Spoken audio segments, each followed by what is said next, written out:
Halo adik-adik, kali ini kakak akan menyampaikan materi terkait pengukuran yaitu menggunakan alat ukur mikrometer sekrup. Ya, materi ini akan kalian dapatkan ketika kalian kelas 7 semester 1 ya.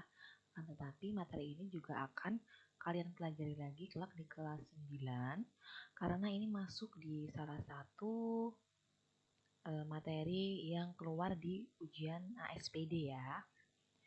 Nah, kita akan masuk ke materi. Nah, mikrometer sekrup ini merupakan salah satu alat yang mengukur besaran panjang ya. Fungsinya untuk mengukur diameter dan ketebalan benda tertentu, artinya hanya benda-benda yang berukuran kecil saja seperti koin, kertas, dan lain-lain. Karena untuk benda yang berukuran besar pasti akan ada alat yang tersendiri, alat khusus tersendiri. Nah, ketelitian mikrometer sekrup ini adalah 0,01 mm.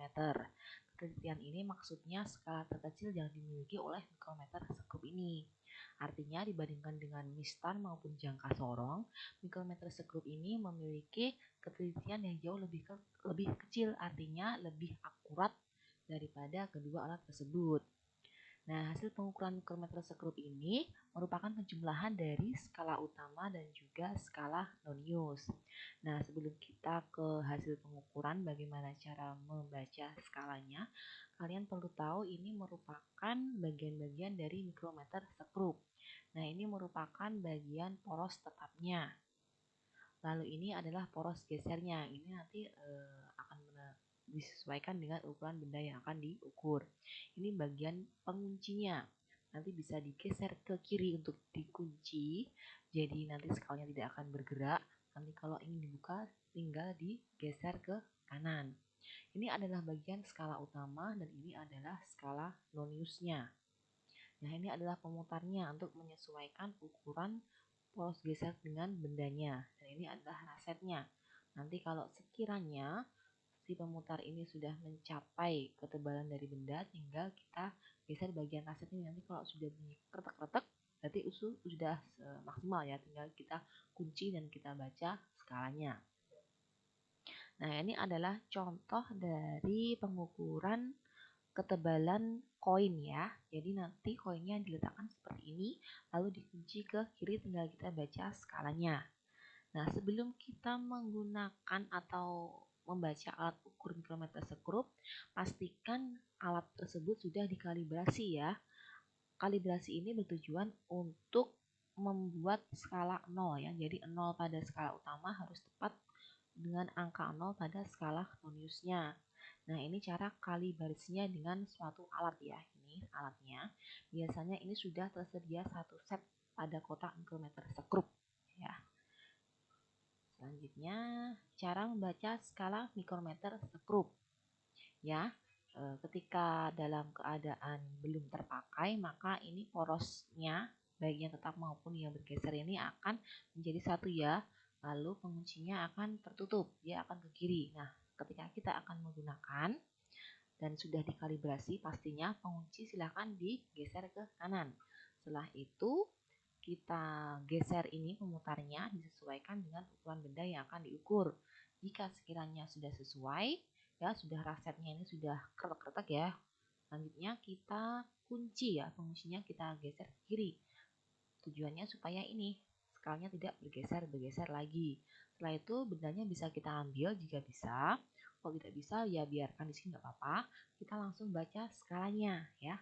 Skala dari mikrometer sekrup atau pengukurannya. Mau tadi mengukur tebal atau diameter. Kita baca skala utamanya lalu dijumlahkan dengan skala Noniusnya. Bagaimana caranya? Seperti ini. Nah, ini merupakan contoh soal. Nah, biasanya kalau mikrometer sekrup ini soal yang tertera berupa gambar skala seperti ini. Jadi ada skala utama dan skala Noniusnya. Nah, hasil pembacaan skala pengukuran diameter bola kecil menggunakan mikrometer adalah sebagai berikut. Nah, untuk step by stepnya kita akan membaca skala utama terlebih dahulu. Ya, satuan dari mikrometer ini adalah milimeter ya. Jadi, jangan lupa untuk selalu mencantumkan satuan milimeter pada setiap perhitungan skala utama maupun skala Nonius mikrometer sekrup. Nah, skala utama itu dibaca pada bagian kiri ya.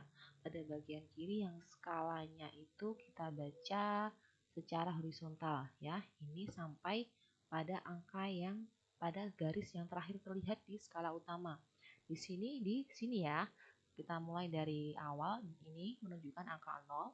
Di sini kalau sampai sini 0,5, ini 1, 1,5, 2, 2,5, 3, 3,5, 4, dan 4,5. Artinya skala utamanya ini sampai di angka 4,5.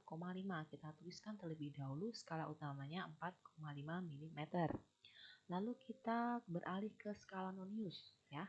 Skala nonius itu dibaca pada ini ya, bagian yang garis-garisnya di sebelah kanan dari skala utama ya.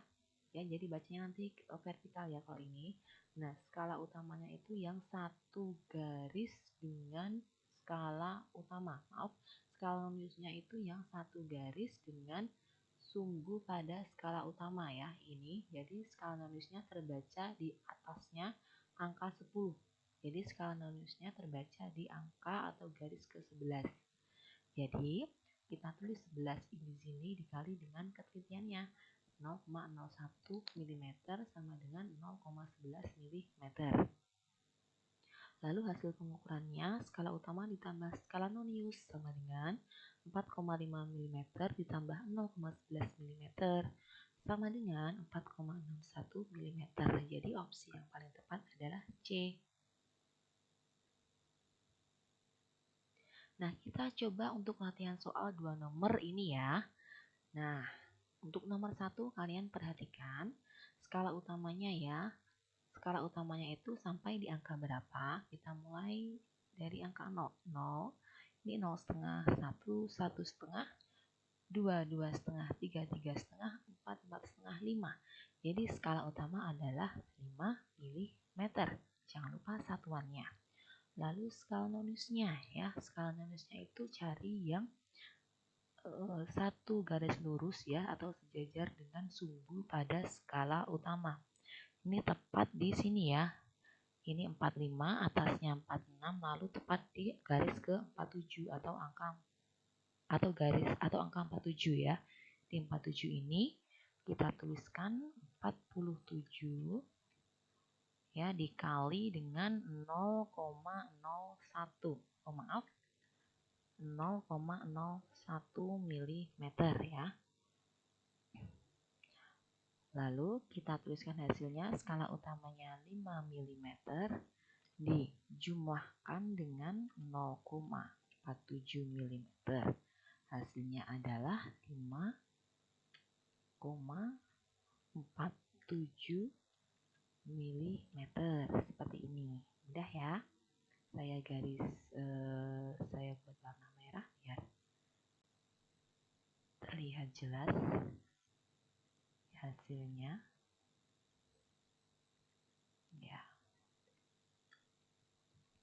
Selanjutnya di nomor 2 skala utamanya ya sampai di angka 3 mm. Jelas ya, angka 3 dapatnya dari mana? Sampai di sini ya, karena yang terakhir terlihat adalah angka 3. Lalu skala noniusnya ya, cari bagian skala nonius yang satu garis lurus dengan sumbu pada skala utama. Di sini menunjukkan garis ke-22 ya. Ini 20, 21, 22. Jadi kita tulis 22 dikali dengan 0,01 mm. Ya, kenapa 0,01 ya? Karena ketelitian dari mikrometer adalah 0,01 mm. Hasilnya ini 3 mm dijumlahkan dengan 0,22 mm sama dengan 3,22 mm. Nah, saya ganti koma semuanya. Oke, jadi sampai sini paham ya bagaimana cara perhitungan skala atau hasil pengukuran dari mikrometer sekrup. Nah, untuk menguji bagaimana sejauh mana pemahaman kalian, silahkan ini ada 2 latihan soal nomor 3 dan 4 untuk kalian coba. Setelah itu bisa kalian cocokkan hasilnya di kolom komentar ya. Selamat mencoba, jangan lupa like dan subscribe-nya ya. Terima kasih.